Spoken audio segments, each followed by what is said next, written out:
Vinyl toys, art toys, designer toys, or boutique toys, whatever you want to call them.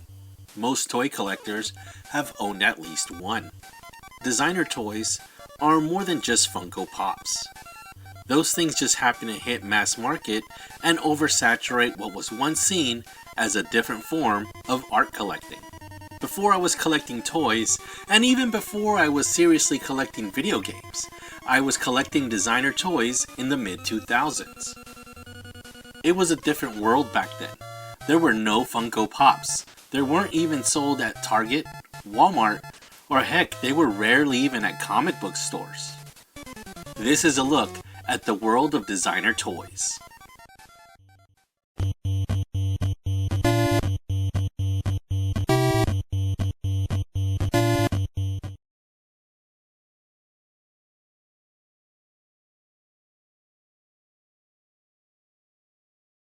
Our story starts in 1990X with Hong Kong artist Michael Lau, who is known as the godfather of designer toys. He is known for his comic strip series, Gardener, which would also become some of the first art toys. Shortly after Lau pioneered the medium, other artists began to join in. Takashi Murakami from Japan, known for his wildly colorful and psychedelic style. Nathan Juravicius from Australia, known for Scary Girl. Craig Anthony Perkins from Los Angeles, known for his Broken Robot. And Cause from New York, known for his parodies of well-known icons, but with his boneheaded character's head. In 1995, the company Toy2R was founded by Professor Raymond Choi. Its mascot was a skull character named Toyer. This was for Toy and Raymond. It was based in Hong Kong and produced key figures, which are bear-like bipedal figures with keychain attachments. Later, other animal heads were introduced, including an egg version of the key, and Toyer would also come into play. In 1996, the Japanese company Medicom, founded by Tatsuhiko Akashi, would join in the art toy market with a 12-inch Lupin III and Tetsujin 28 figures. Later, the Kubrick was created and developed with an ex-LEGO employee. The Kubrick was named after Stanley Kubrick and used the clockwork orange font. Also, Q is the number 9 in Japanese, which was the amount of parts in the figure. And brick was because it resembled Lego so much. So then, mono means one, and rail means rail. The first Kubrick figures would center around the anime Neon Genesis Evangelion. Then, in 2001, the Kubricks would be reworked into bipedal bears, much like Toy2R's keys, and these would be called Bearbrick. The Bearbricks would continue to use the clockwork orange font and use the @ symbol for the A in its name for a trademark.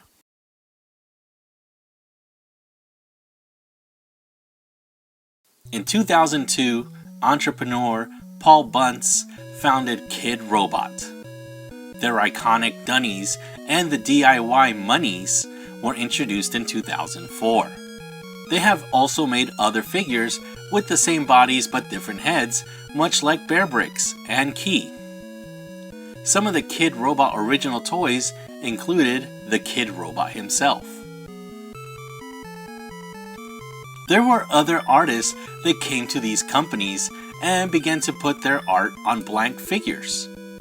These artists included Frank Kozik, Huck G, Tado, Tokidoki, Tilt, Mad Barbarians, Flying Fortress, Joe Ledbetter, Buff Monster, and Tara McPherson, just to name a few. Some artists got to design their own toys for some of the companies, such as Frank Kozik's Labbits and Shopoplops. Some of these companies even sold art prints and clothing. Around the mid-2000s, designer toys were still underground, but it was quickly becoming popular. The art toys from this time would continue to increase in price and importance as a Kidrobot Dunny by Huck G, Hello My Name Is, made it all the way to the New York Museum of Modern Art to cement the importance of these vinyl figures.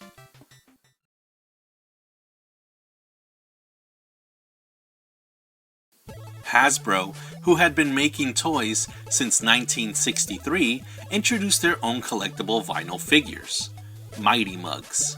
These were based on brands that they owned and had licenses to, including Star Wars, G.I. Joe, Indiana Jones, Transformers, and Marvel, just to name a few. There had been some art toys based on licenses, but Mighty Mugs were sold in the toy aisle, making them more accessible to people. Funko was founded in 1998, but during that time, it was more of a company that made bobbleheads of cereal and baseball mascots. At the 2010 San Diego Comic-Con, they introduced something that would change the world of vinyl toys: the Funko Pop. Funko Pops are vinyl figures or bobbleheads that all have the same style. Small bodies, big heads, black soulless eyes. They are toys of all sorts of licenses. You think about it, and more than likely, there's a pop. You want Scott Pilgrim toys? Yeah, too expensive, but at least you can get a pop. Are you a fan of El Chavo del Ocho or Chapulín Colorado, but can't get to a swap meet, or the vintage toys are too much? They have pops for you too. Pops became huge, and some desirable pops can fetch someone a ton of dough. But this is a fad that will eventually fade out. Maybe not as fast as Beanie Babies from the 1990s, but once the next licensed glutton comes in, it's gonna start all over again. With the introduction of Mighty Mugs and especially Funko Pops, designer toys have become a way to make a quick buck for many companies. La la la la la la la ka-ching. The value of artistry and design in some of these toys have gone bust. In 2014, Kidrobot was going bankrupt, and they were bought up by the National Entertainment Collectibles Association, or NECA.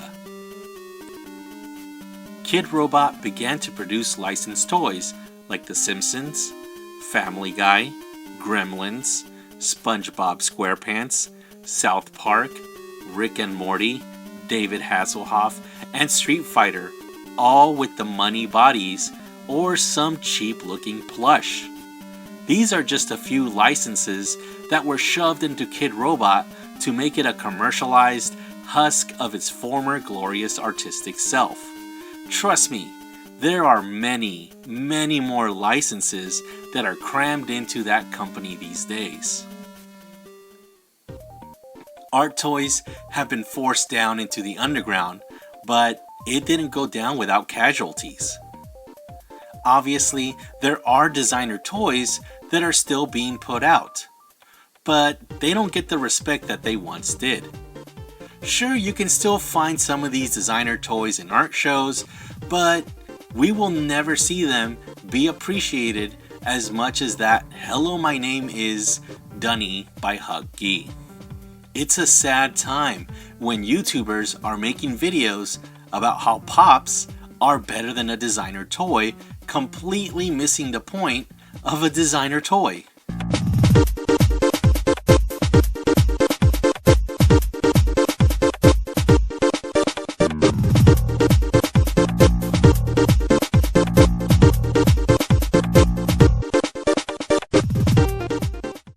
Designer toys are small, affordable works of art.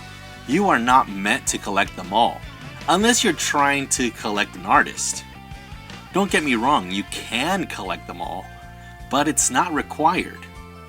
These vinyl toys were meant to bring art culture into your life. But now, they are seen as a gimmick and yet another plastic toy for kids and geeks.